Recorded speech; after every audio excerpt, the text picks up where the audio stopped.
Welcome guys, welcome back to another Mr. Wendigo video. Today's video we'll be watching something creepy for once. Uh so because this one uh usually Wendigos are scary. And I'm technically a Wendigo. So I'm not the Wendigo, but I act like a Wendigo. Anyways, so I'm gonna get scared today.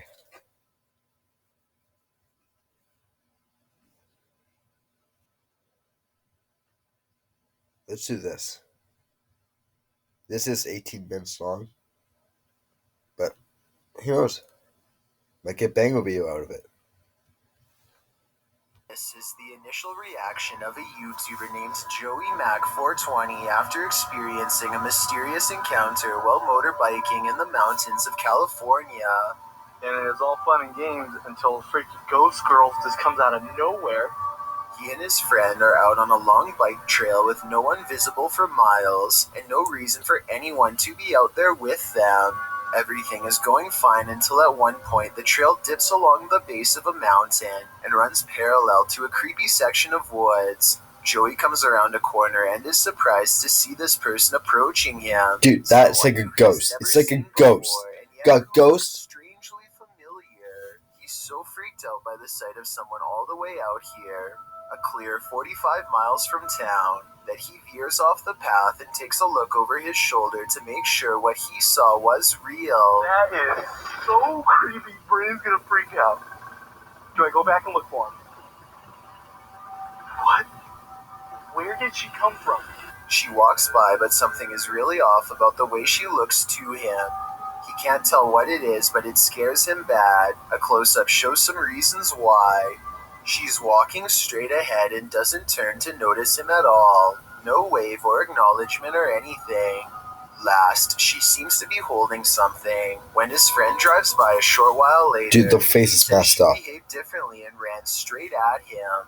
I think she appears to not be in the right mental state, since she was all by herself in the mountains, walking a long distance without any shoes. That's when Joey remembers a missing persons report around this area from not too long ago, and I think this was very smart thinking on Joey's part.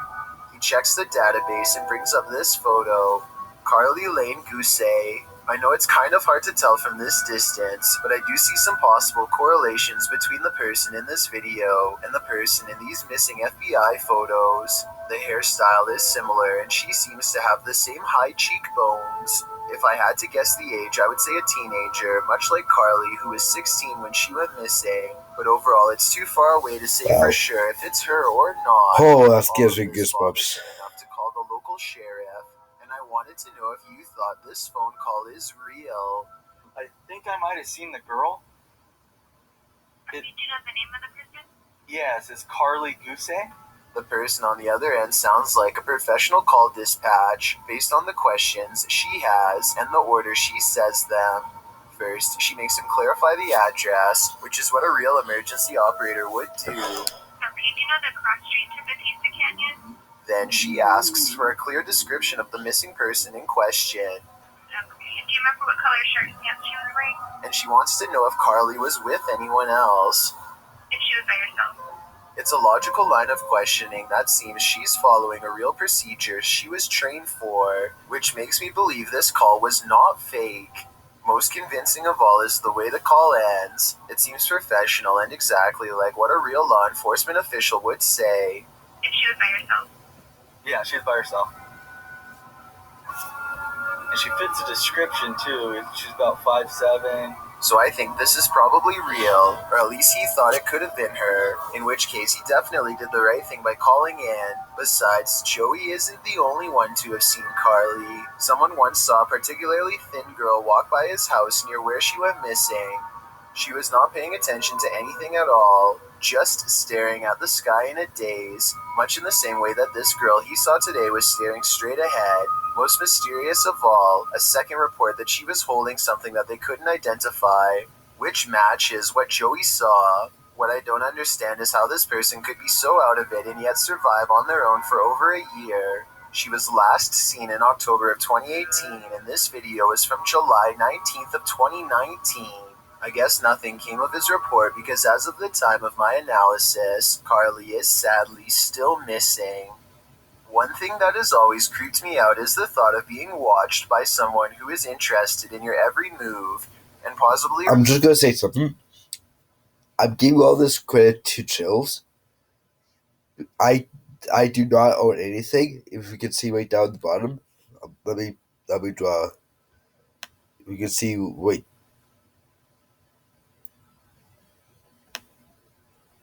there.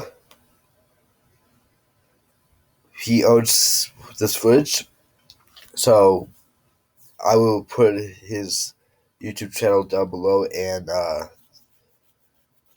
credit for him. Anyways, back to the video. recording it to watch over and over again, or even to post online. It's apparently easy to do and happens more frequently than you think. In early 2019, an Airbnb traveler named Max Best rented this room to rest his head. Does it look normal to you? If so, you could be getting spied on tonight. Under a mirror is a small black camera positioned to watch you in bed. It's very small and easy to miss, but that's the whole entire point. And the black bottom of this plug-in deodorizer is also a spy camera positioned across from the dresser. And I don't think I would have noticed, to be honest, if it were me staying there. But just because you now know of two different types of spy cameras, shouldn't make you feel anywhere near safe. Meanwhile, in a different hotel, one of these three objects on the table is a spy camera. Do you know which? Even if you guessed the lamp, I bet you didn't guess where. Last but not least, this man once spied on his female roommate for a long time, using a camera behind a curtain rod in her room. He's a tall man, but even he has to reach above to set it up. He lines up her closet and her bathroom in one frame, and satisfied with the position, takes his leave. Most people would hardly pay attention to the corner of their own room.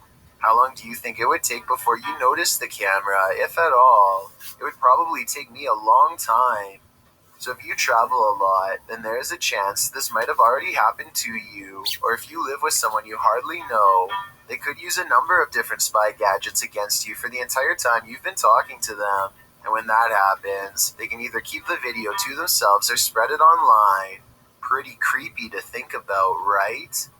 A British family seems to be haunted by a spirit they call Freddy. Unlike most other families with a lingering paranormal problem, they seem to have gotten used to being haunted for the most part and largely ignore Freddy, laugh at him, or otherwise treat him as if he's a bratty child. It's an unusual technique that's made for some interesting videos from 2017 to 2018. Come on, Freddy. I know we call you Freddy, but we don't know what to call you yet. But we like it. I guess this ghost simply doesn't like to be addressed by the wrong name because nothing touches the can, and yet it makes a noise and goes flying. They never do call it Freddy again after really this. quick, nudge, nudge. To its face. I don't see how this is faked because I don't see a string. Check out my first video. I'll put a little icon up. Videos, like this one, for example. No string shows against the dark window as this phone lifts up and slams back down only when she tries to say hello. Don't touch it. You don't have to touch it. That's creepy.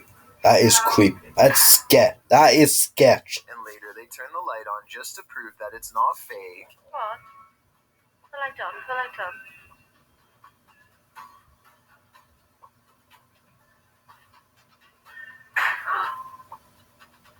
But the light is on. You can clearly see there is no fishing wire or strings. If this isn't a ghost, then tell me how it's being done because I really don't know. It's just hovering. Look at that. Most of the activity seems to be happening in this living room. When they are all in the kitchen, stuff in the room always seems to move, almost like Freddy is trying to get them to come over here. Aside from the phone, this dog picture seems to be its next favorite object to animate and suspend in midair. You'll be alright. Dude, if this is fake, I'll give it to them. Because I have no clue of how this is fake. Pinnacle Studio 25, pro-level editing magic. With smart object tracking, video masking, Sorry, ad. I suppose somebody could have been standing And on the copyright. ladder off camera and using a string for the last video, but I don't see it. And there are other videos like this one where they show the full room. And look at that flashing red light. It looks like the ghost may have left them a voice message, which they unfortunately don't play. I would have really liked to have heard Freddy's real voice. Here they are on a different day, standing all the way on the other side of the house, and here the picture is bobbing up and down all on its own, while the curtains move about on their own. The windows are up, so it's not somebody running a wire from outside. There's just no easy explanation for this one. Then, to make matters even more confusing, the picture simply drops on its own as if the ghost is done playing with it. When the mother goes to pick it up, the overhead lamp starts swinging all on its own. Swinging lights are another tactic Freddy uses to try and drive them mad. It is one of the things that seems to honestly annoy the mother, and that's probably why Freddy is always doing it so often. First, it swings back and forth, and then when that fails to get a reaction from them, it starts to move in small, nauseating circles. Before you say that the camera person must be pulling on it with a string, consider that there's clearly no string to be seen, and that the light over the living room, where no one is standing mind you, is doing the exact same thing. Plus, I really don't think they'd risk breaking the lamp by swinging it this hard themselves, and the more they ignore it, the harder the lights swing. Freddy gets so upset that he figures out how to express his anger in a new way. The door, Ed. The door. Look at that. The door's never done that, ever. Wow. Nobody touches the door at all. Nobody is anywhere near that part of Like, the house. has he died at that 49 house? seconds is when you should be able to see a string connected to the door, but even at half speed and zoomed in, no string is to be found. It's truly closing by itself. And in this window, where objects are always moving, stands the outline of Freddy. Some videos seem much more easy to explain than others. Somebody could be shaking the table from underneath. Ed. What? The table's moving. Alright, stop that now. Look at the cat. I know. While other videos seem unexplainable even years later, I would have liked to have seen the other side of this picture to see if they were using high-powered magnets, but I guess we'll never get the chance. I find it interesting that Freddy seems to be confined to the kitchen and living room areas. Something bad must have happened here to confine it to these areas of the house. Perhaps its anger will one day allow it to explore the rest of the home. In the meantime, they don't know what it is or what it's trying to tell them, and they don't really seem to care, and their indifference only seems to make Freddy grow more determined to grow stronger and show them his true form.